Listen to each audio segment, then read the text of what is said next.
मानव सभ्यता के दो चरण दिशाओं में लगातार बढ़ रहे हैं।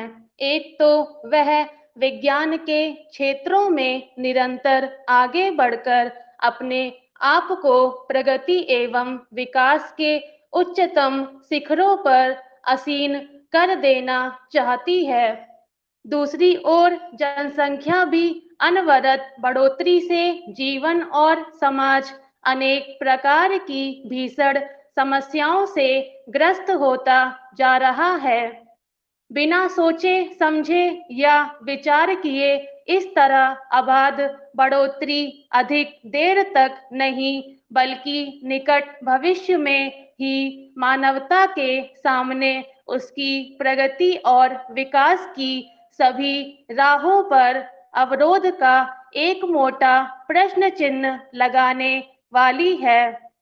मानव ज्ञान विज्ञान क्षेत्रों में चाहे कितना भी आगे क्यों ना बढ़ जाए, मानव सभ्यता जीवन के प्रत्येक क्षेत्र में चाहे कितनी भी उन्नति क्यों ना हो जाए, उसकी भूल या बुनियादी आवश्यकताएं हमेशा तीन ही रहा करती हैं: रोटी, कपड़ा और मकान।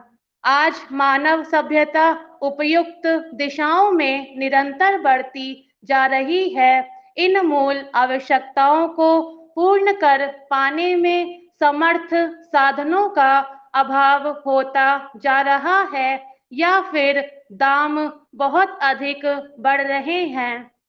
यदि यह गति व दिशा रही तो आज तो केवल सामान्य जन ही इन्हें पाने में असमर्थ होता जा रहा है। एक दिन वह भी आ सकता है जब समाज का विशेष कहा जाने वाला उच्च वर्ग भी इन्हें पाने के लिए तरस सकता है। तभी तो भावी का अनुमान कर समझदार लोग आज ही इस ओर सावधान रहने की चेतावनी देने लगे हैं।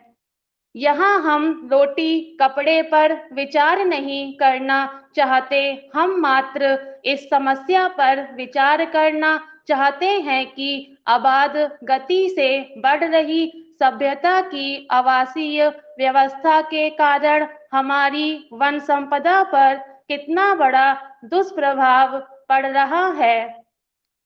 सभ्यता का विकास औद्योगिकरण के आधार पर हो रहा है। इसके लिए अधिकाधिक कल कारखाने स्थापित किए जा रहे हैं। उन छोटे कल कारखानों और औद्योगिक इकाइयों को लगाने के लिए भूमि का होना बहुत आवश्यक है। इस आवश्यक पूर्ति के कारण आज नगरों, महानगरों, यहाँ तक कि कस्बों के पास कृषि योग्य भूमि सिकुड़कर समाप्त हो रही है। फिर वनों के सिकुड़ने का तो कहना ही क्या। सभ्य मानवता के निवास के लिए अच्छे, साफ, सभी तरह के फर्नीचर से सज्जित घर, दफ्तर आदि चाहिए। इस चाहत का सीधा प्रभाव वनों पर पड़ रहा है। सभ्यता की इस तरह की आवश्यकताएं पूरी करने के लिए वनों के ठेकेदार अंधाधुंध वनों की कटाई करते जा रहे हैं। इससे वनों की संख्या तो कम हो रही है, उनमें रहने वाले कई तरह के प्राणियों की जातियां व प्रजातियां भी विलुप्त हो चुकी हैं या फिर होती जा रही हैं।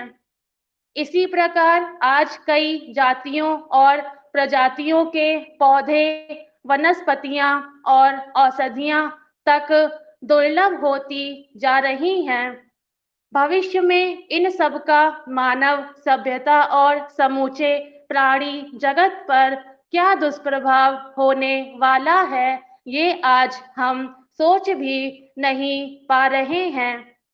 होना तो यह चाहिए था कि जिन्हें वनों की कटाई के ठेके दिए जाते हैं, उन्हें वे इस शर्त पर दिए जाएं कि वे लोग जितने वृक्ष काटते हैं उससे अधिक नहीं तो कम से कम उतने वृक्ष तो अवश्य ही रोपित करें।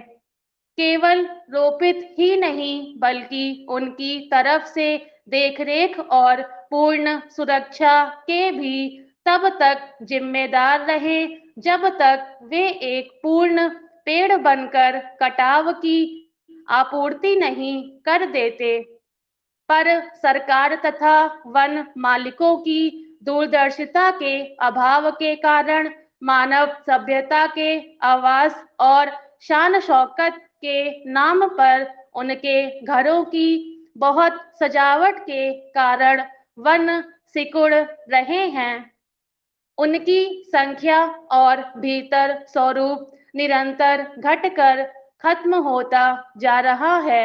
इसका दुष्प्रभाव वनों व वृक्षों पर तो पड़ ही रहा है, पहाड़ों व नदियों के खत्म होने के रूप में भी हमारे सामने आ रहा है। वर्षा और कृषि पर भी पड़ रहा है, बाढ़ आदि के रूप में भी सामने आ रहा है। इन सब को देखते हुए कहा जा सकता है कि सभ्यता का यह बदलाव और पेड़ों का निरंतर सिकुड़ते जाना स्वयं मानव सभ्यता के अपने ही भविष्य के लिए शुभ नहीं है। मानव सभ्यता को तो विकास के पंथ पर निरंतर आगे बढ़ना है। जीवन का संपूर्ण लक्ष्य भी अनवरत प्रगति एवं विकास हुआ करता है, पर इसका तात्पर्य यह तो कदापि नहीं हो सकता कि ऐसा सब करते समय मानव सभ्यता का अपने ही भविष्य की राह में कांटे बोते जाना। ऐसी स्थिति में होना तो यह चाहिए कि प्रत्येक कार्य भविष्य पर दृष्टि रखकर किया जाए। आज किसान खेत में जो कुछ बोता है और जिस तरह से उसकी देखभाल करता है, भविष्य में उसे वैसी ही फसल करती है। सो आवश्यक है कि आज का सभ्य मानव बांध, आवास या किसी भी प्रकार का विकास कार्य करते समय भविष्य के साथ संतुलन बनाकर तभी वनों की रक्षा करना संभव होगा। पेड़ प्रकृति की सुकुमार, सुंदर, सुखदायक संतानें मानी जा सकती हैं। इनके माध्यम से प्रकृति अपने अन्य पुत्रों, मनुष्यों तथा अन्य सभी तरह के जीवों पर अपनी ममता के खजाने को न्योछावर कर अनंत उपकार किया करती है। स्वयं पेड़ भी अपनी प्रकृति माँ की तरह ही सभी जीव जंतुओं का उपकार तो किया ही करते हैं, उनके सभी तरह के अभावों को भरने, दूर करने के अक्षय साधन भी हैं। पेड़ और वनस्पतियां हमें फल, औषधियां, छाया एवं अनंत विश्राम तो प्रदान किया ही करते हैं। वे उस प्राण वायु का अक्षय भंडार भी हैं, जिसके अभाव में किसी भी प्राणी का एक पल भी जीवित रहना कठिन है, बल्कि नितांत असंभव है। पेड़ हमारी ईंधन की समस्या का समाधान भी करते हैं।